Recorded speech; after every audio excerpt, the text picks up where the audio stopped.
Bienvenido, soy Albano, de Sonoro Maestro. El tema central en este video es la ubicación aparente de la batería en la mezcla, o el carácter que se imprime según la distancia del micrófono. Por lo que vamos a ver las técnicas y herramientas que nos permiten construir la idea de lejanía y cercanía.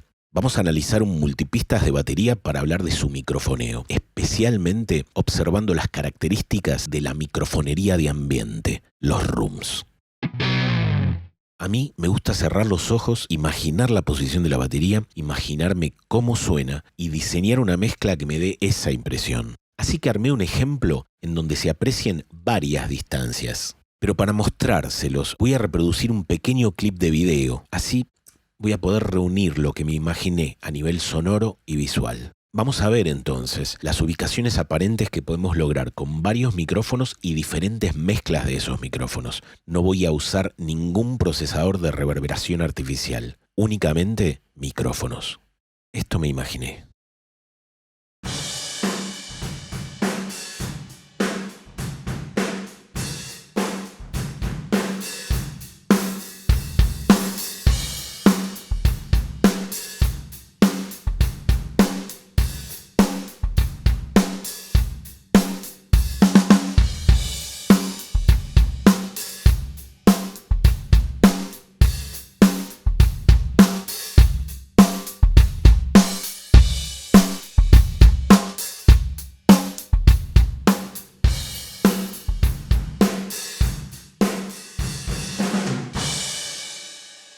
Me parece increíble lo diferente que suena la misma batería tomada de diferentes maneras y cómo se revela a mi mente formándome una idea de distancia. Ahora te muestro el multipista de esta grabación.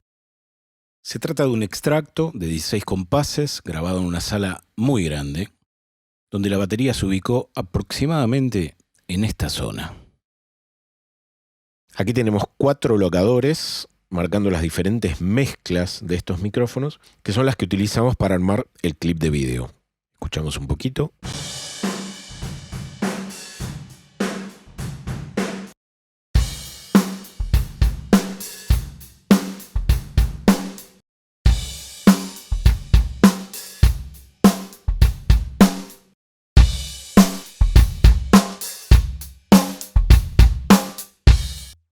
Vamos a ver los detalles de cada pista. Tenemos 3 micrófonos en el bombo que se corresponden con estas 3 pistas. Vamos a escuchar un poquito.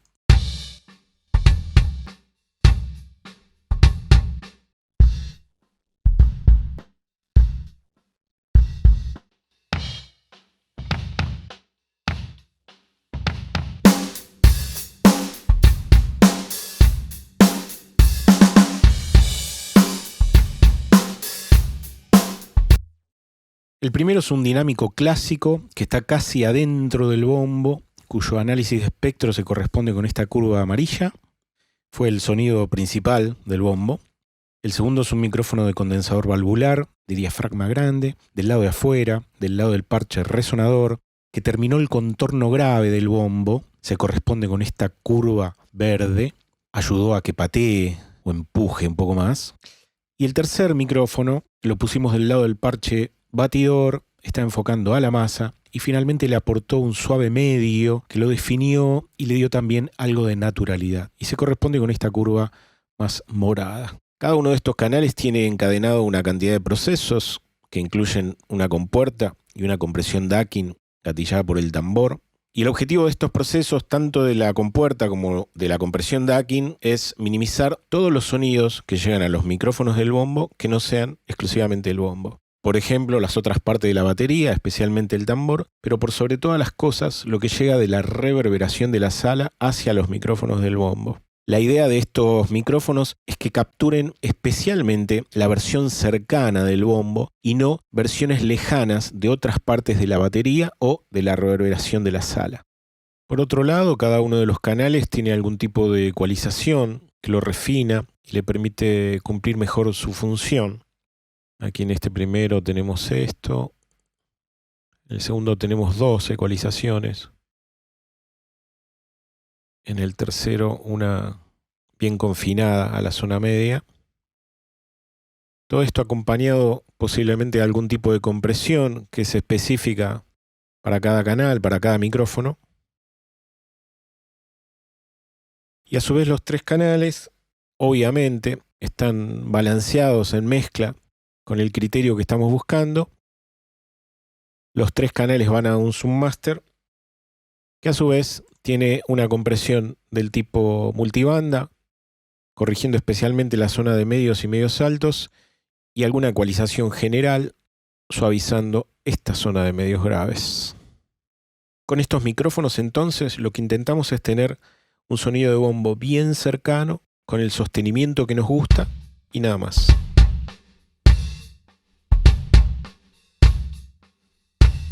Ok, vamos al tambor. Este tambor tiene inusualmente 4 micrófonos, un juego de dinámico más condensador arriba y otro juego abajo. La idea es combinar las características de cada uno, tanto tímbricamente como por el carácter que le imprime cada uno a nivel envolvente dinámica. Veamos. Ahí estamos escuchando la combinación del dinámico más el condensador, apuntando al parche batidor del tambor. Voy a mutear un momento y vamos a abrir este analizador de espectro. Acá observamos la resultante tímbrica de un clásico SM57 en la curva amarilla, con un énfasis pronunciado en medios altos, no estridentes por el tipo de principio de funcionamiento del micrófono, y la curva roja representando la resultante del micrófono de diafragma grande condensador, con una buena proporción de graves y un aporte en el extremo agudo. En el caso del micrófono de condensador, con este tipo de pegada fuerte, es usual que tienda a saturarse, lo que se comporta como un tipo de compresión que le cambia un poco el carácter al impacto y obtiene algo más de sostenimiento.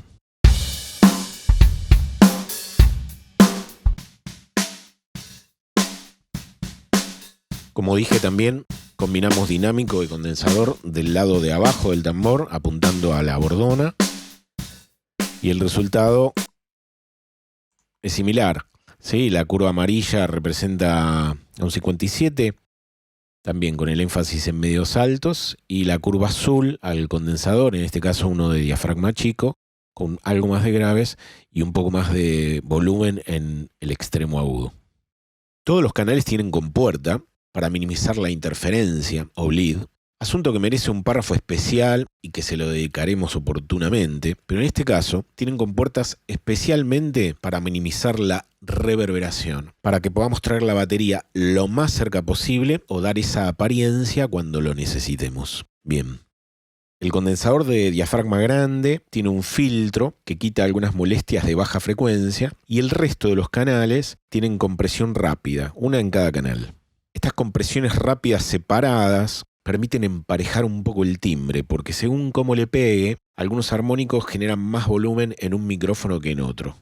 Todos los canales del tambor van a un submaster que tiene algunos procesos moderados. El primero es un expansor ascendente que refuerza el transitorio o el ataque.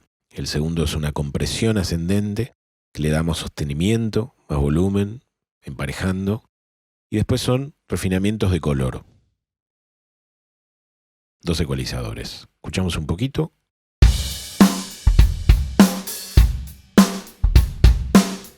Ponemos el tambor solo. Estamos escuchando con los procesos del submaster. Y ahora sí.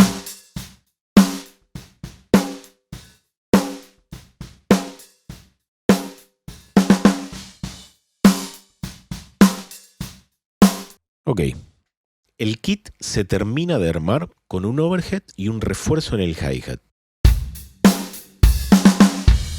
Refuerzo de hi-hat.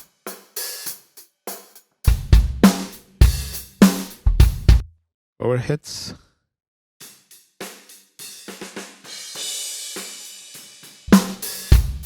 El overhead en este caso lo vamos a usar para reforzar más que nada lo que está cerca de los micrófonos, que son los platillos, y no tanto lo que está lejos, que son los cascos. Al micrófono del hi-hat o al refuerzo del hi-hat lo vamos a usar para traer el hi-hat más hacia adelante. No solamente porque le va a dar más volumen, sino porque un microfoneo cercano nos va a dar una perspectiva de un hi-hat más cercano.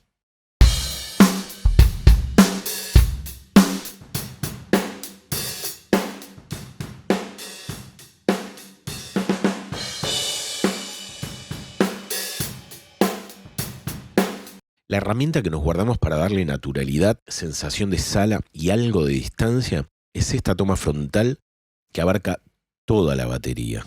Vamos a escuchar un poco, a subir y bajar el submaster de estos canales.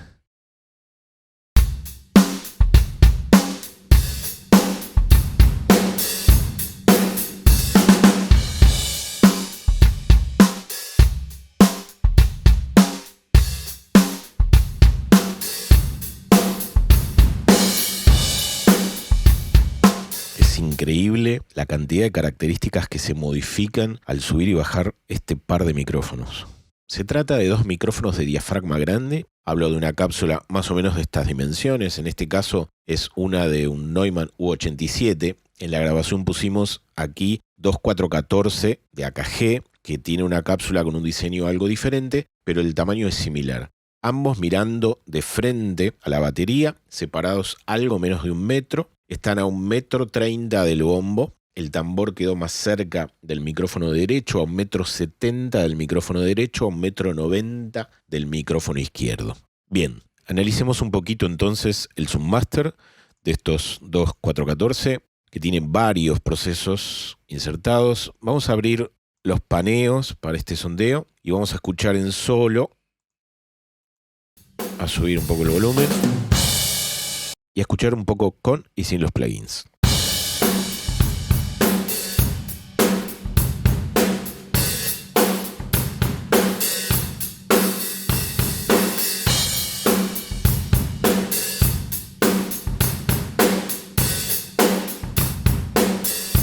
Ok, el primero de estos procesos es una ecualización mid-side que quita los graves en el side, o sea, a los costados, y sin esta corrección resultó un poco desprolijo.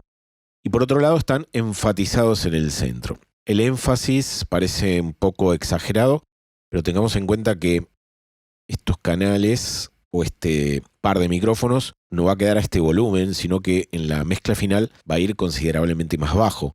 En este balance, esa cantidad de graves parecía funcional.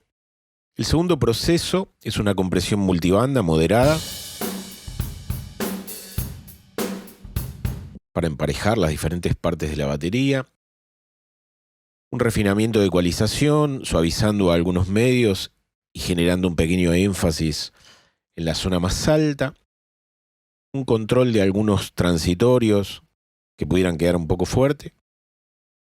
Y otra vez una ecualización del tipo mid-side, donde atenuamos alguna estridencia en los costados del estéreo. El último plugin de este Submaster tiene como objetivo lograr las diferentes aperturas aparentes a lo largo de la mezcla. Vamos a encender la automatización, que es lo que vamos a usar luego para la mezcla final, y tenemos en la primera sección una versión más cerrada de esta toma frontal, como que estuviésemos más lejos. En la segunda sección un poco más abierto, en la tercera casi abierto de manera normal y en la última abierto de manera normal. Ahora vamos al último par de micrófonos, el más lejano. Se trata de dos Neumann U87 dispuestos a los costados de la batería. Logramos distanciarlos unos 4 metros y los pusimos sin mirar a la batería. Así logramos un sonido más difuso. Ambos pasan por este Submaster.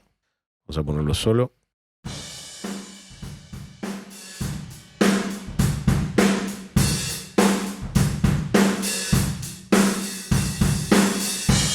Que tiene esta compresión multibanda que empareja un poco las partes de la batería.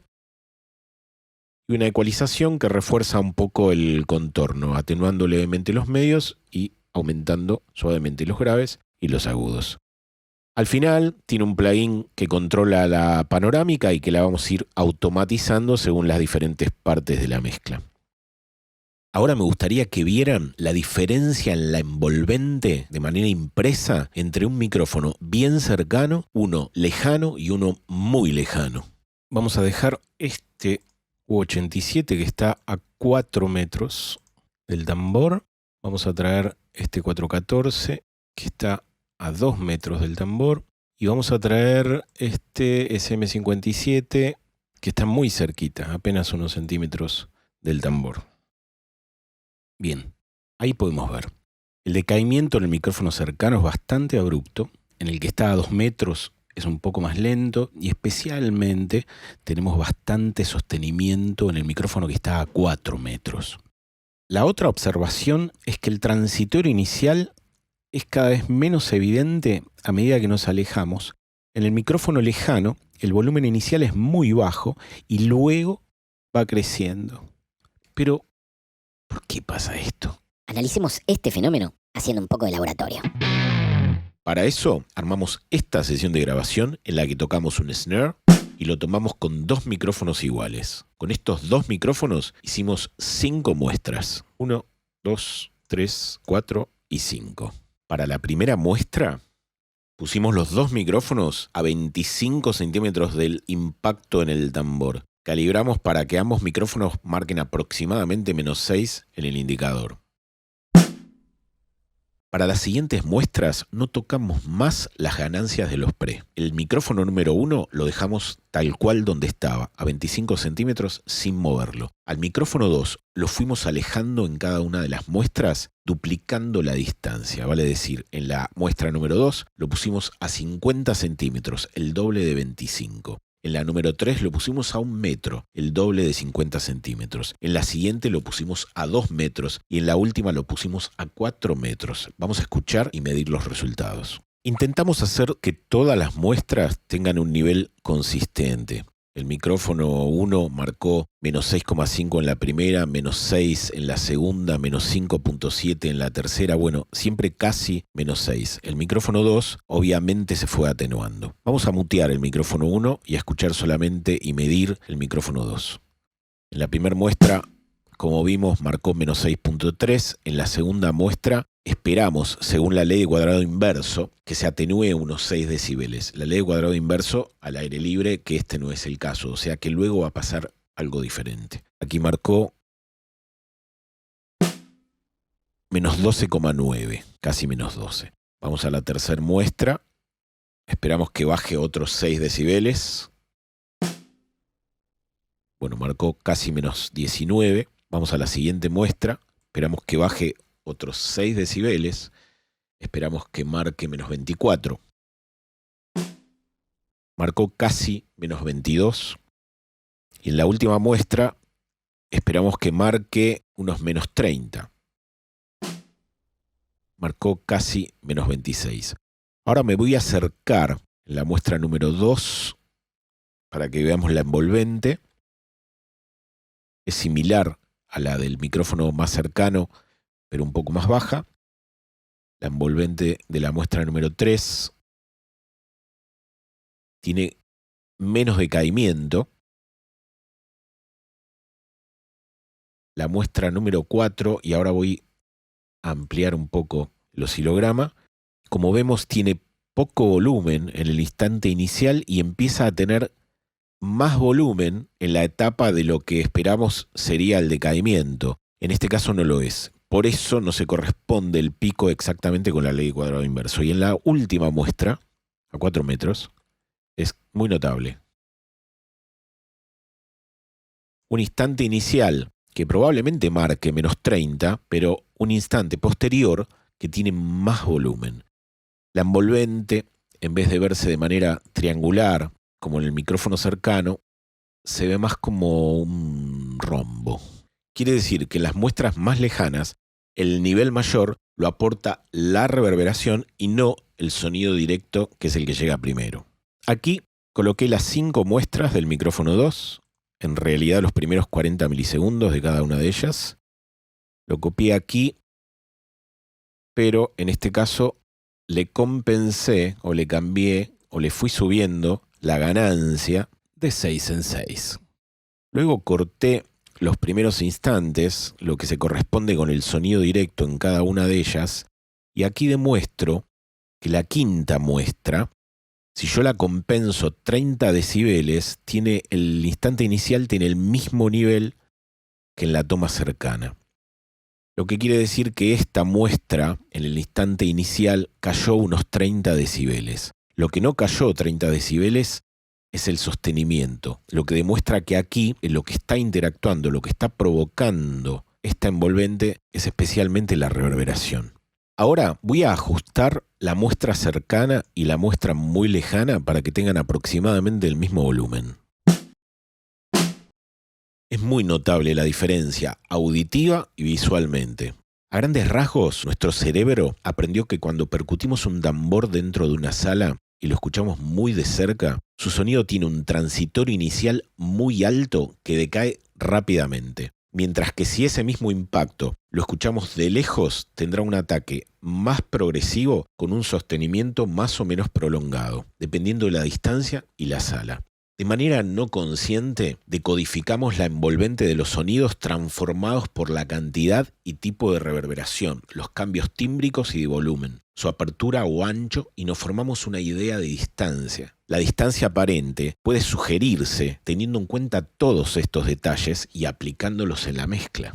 El tema claramente es súper interesante. Si a vos también te interesa, ayúdame con un me gusta, suscríbete y prende la campanita. Así trabajamos en más contenidos. Volvamos a la sesión del clip de video.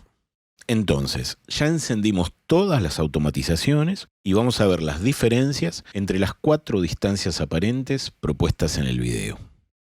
Aquí tenemos los 3 canales de bombo que van a este submaster, los 4 canales de tambor que van a este submaster, el refuerzo de hi-hat y los 2 canales de overheads que van a este submaster. Todos estos submasters verdes que reúnen todos los micrófonos cercanos, a su vez van a este master o submaster de color lila que llamamos close, que reúne todos los micrófonos cercanos.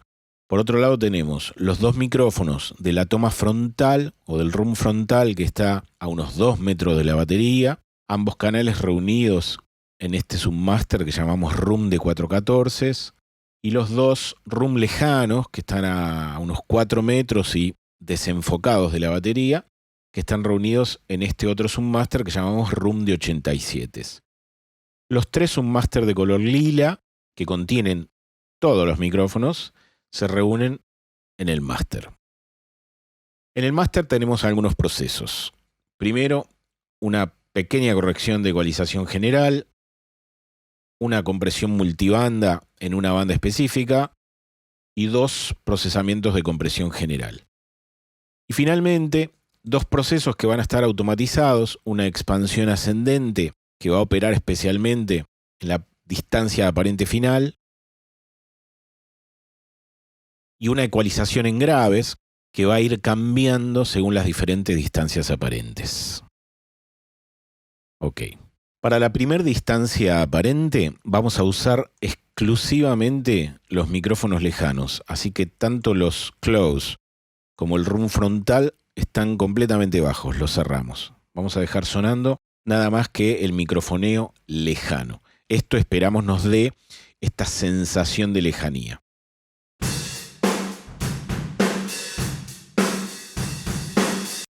Ok. Al mismo tiempo, la panorámica de estos micrófonos está bastante cerrada.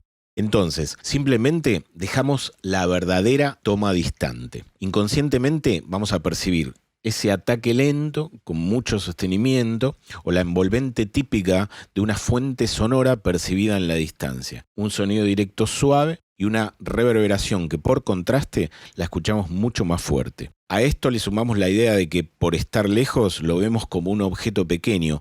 Entonces cerramos la panorámica. La suma de todos estos detalles sonoros son los que nos permiten construir la imagen mental de una fuente distante.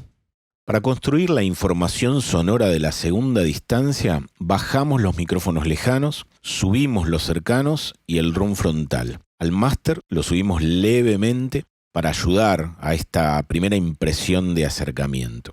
Para la tercera distancia, subimos otra vez los micrófonos cercanos, bajamos un poco el frontal y dejamos un volumen de los micrófonos lejanos que ya casi empieza a ser imperceptible.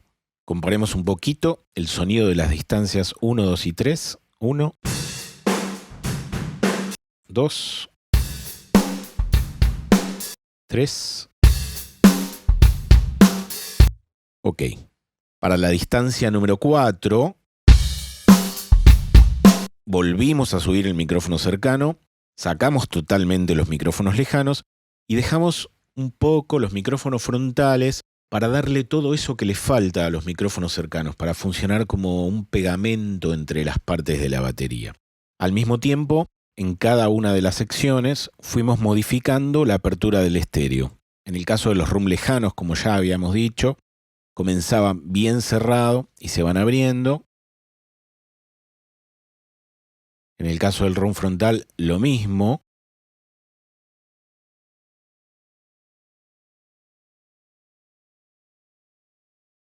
Y en el caso de los micrófonos cercanos, para la distancia 2, cerramos los paneos del overhead y para la 3 y 4 los fuimos abriendo. También jugamos con la cantidad de contorno en graves. Con este plugin en el Master, quitamos graves al principio para guardarnos el contorno típico del micrófono cercano para el final. Así, lo fuimos subiendo para las diferentes secciones. Y como un detalle final,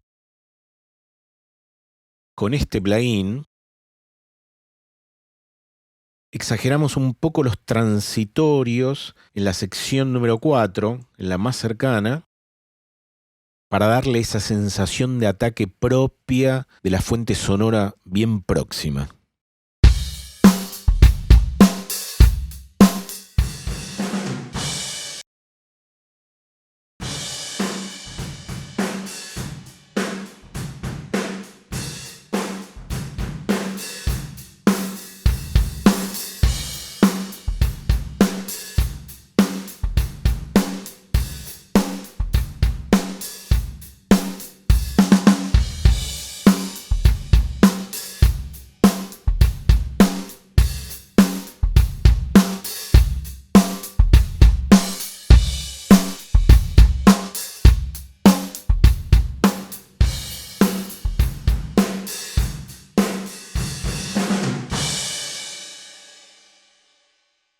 Con el mismo instrumento, la misma toma, en la misma sala, con micrófonos puestos muy cerca, con alguna compuerta, con micrófonos semidistantes, distantes y lejanos, todos teniendo diferente tipo de ataque y sostenimiento, mezclados de diferentes maneras, ayudando con el paneo más cerrado o más abierto, enfatizando los transitorios, bajando y subiendo los graves, quizás jugando un poco con los agudos, podemos lograr la ilusión de diferentes distancias. Técnica que nos permite construir la escena sonora de la mezcla, con sus planos y jerarquías, y así reforzar las emociones. Es un placer infinito compartir todo esto con ustedes. Espero sepan potenciar todas estas ideas. Hasta la próxima y buena jornada para todos.